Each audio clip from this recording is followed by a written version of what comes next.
बलिया के रसड़ा में बुधवार शाम पुलिस अधीक्षक ओमवीर सिंह ने रसड़ा कोतवाली में जीर्णोद्धार कार्यों का लोकार्पण किया। इनमें साइबर हेल्प डेस्क, मेस और बैरक शामिल हैं। उन्होंने शिलापट का अनावरण कर इन सुविधाओं का उद्घाटन किया। लोकार्पण के बाद पुलिस अधीक्षक ने क्षेत्राधिकारी आलोक कुमार गुप्ता और प्रभारी निरीक्षक योगेंद्र बहादुर सिंह के साथ निर्माण कार्यों का स्थलीय निरीक्षण किया। इस दौरान उन्होंने मातहतों को आवश्यक निर्देश दिए।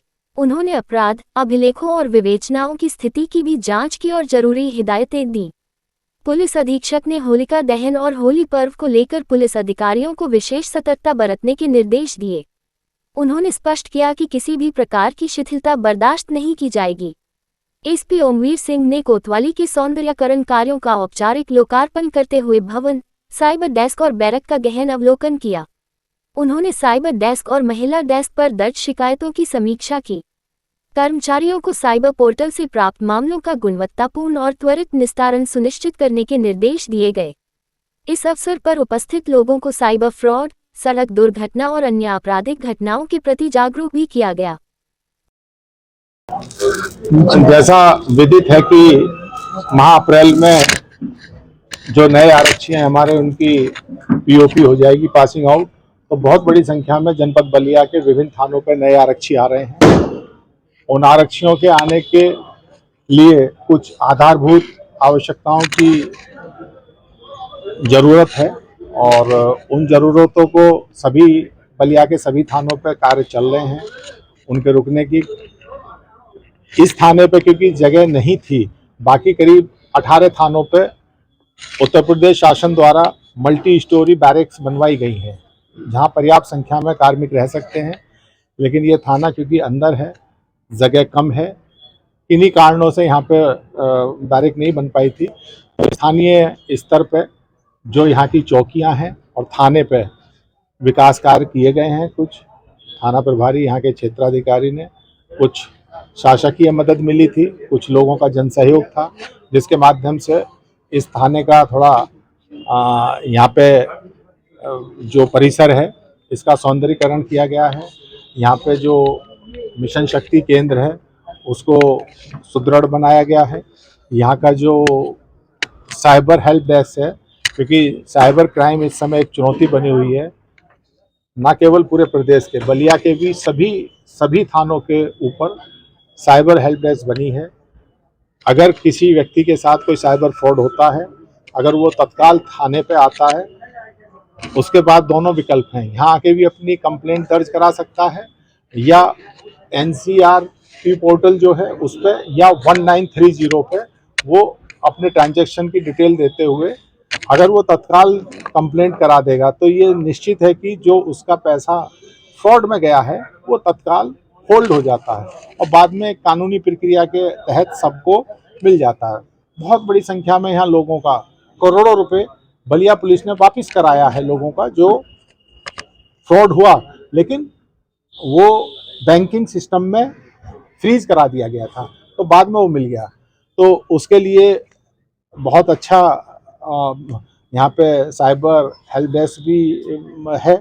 इसके अलावा थाना कार्यालय और क्योंकि बड़ी संख्या में आने वाले समय में महिला कार्मिक भी आ रही हैं, लगभग बलिया को 230 महिला कार्मिक आएंगी। हर थाने पे बड़ी संख्या में कार्मिक पहुंचेंगी तो उनके रहने की व्यवस्थाओं के बारे में, जब थाने पे 100 लोग रहेंगे तो उनका मैस भी चलेगा, तो उस मैस की व्यवस्था तो पूरा सेंट्रलाइज लेवल पे भी हम लोगों के द्वारा मैस पात्र इत्यादि खरीद के थानों को दिए गए हैं।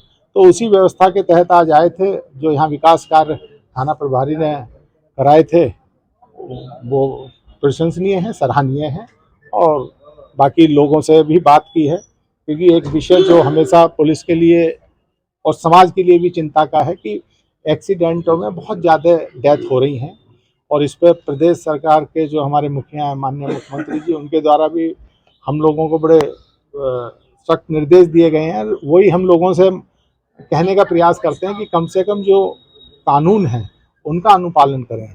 2 व्हीलर पे जो भी आदमी चल रहा है उसे कम से कम हेलमेट जरूर लगाना चाहिए, अपनी दिशा में चलना चाहिए, ट्रिपल राइडिंग नहीं करनी चाहिए। अक्सर शिकायत आती है शाम को लोग शराब का सेवन करके भी वाहन चलाते हैं, जिसके कारण एक्सीडेंट का एक बड़ा भय बना रहता है, उससे भी बचें। ये सब चीज़ें वो हैं जो जिनसे एक्सीडेंट में निश्चित रूप से कमी आएगी और लोग कम हताहत होंगे। तो यही सब लोगों से बात की है। एक विषय यहाँ पे व्यापार मंडल ने थोड़ा सा अतिक्रमण का उठाया, तो उनसे भी कहा है कि वो अगर सहयोग करेंगे तो पुलिस और नगर पालिका समय समय पे अभियान चलाती है। पिछले दिनों बलिया में चलाया, लोगों ने बड़ा सराहा, लेकिन उसे माने। जिसका एक बार अतिक्रमण हटवा दिया गया है, ये उस व्यक्ति की और उस व्यापारी की नैतिक जिम्मेदारी है कि उसे माने। अगर फिर लगा लेता है तो फिर दिक्कत होती है, जन समुदाय को दिक्कत होती है। सर होली भी आने वाली है, जिसको लेके अक्सर एक्सीडेंट काफी होते हैं सर। तो एक विशेष आपकी ओर से एक लोगों से आग्रह की कम से कम होली आने वाली है और अत्यधिक इस स्पीड न रहे लोगों की, एक होली के परिप्रेक्ष्य पे हम लोगों की निरंतर मीटिंग चल रही है। पिछले 5 साल में जहाँ जहाँ कुछ विवाद हुए थे रंग डालने को लेके या होली दहन को लेके, उन सबको चिन्हित करके जहाँ भी इस तरह के विवाद प्रकाश में आए थे पूर्व में, यद्यपि पिछले वर्ष बिल्कुल शांतिपूर्ण बनी थी, कहीं कोई वो नहीं थी। सामान्य रूप से सभी त्यौहार जनपद बलिया में लोग बड़े सौहार्दपूर्ण वातावरण में मनाते हैं, लेकिन इसके बावजूद भी क्योंकि रंगोत्सव और जो रंगों का त्यौहार है उस पर कई बार ये होता है, क्योंकि इस समय रमजान का माह भी चल रहा है और होली का त्यौहार भी है, क्योंकि इस बार थोड़ा एक्सटेंडेड है। 2 तारीख में होली जलेगी, शायद 3 में चंद्र ग्रहण है, 4 में रंग है, तो थोड़ा जो त्यौहार 2 दिन का होता था इस बार वो एक्सटेंड हो रहा है, 3 दिन का है। सभी लोगों से यही अपील है कि किसी पे ज़बरदस्ती रंग ना डालें, और जिन्हें रंग से परहेज है वो भी उस दिन थोड़ा सा अपने आप को इस स्थिति में ना लाएं कि ज़बरदस्ती लोगों के बीच में आए, क्योंकि सड़क पे लोग खेलते ही हैं होली, और मिलजुल के हर त्यौहार को मनाएं।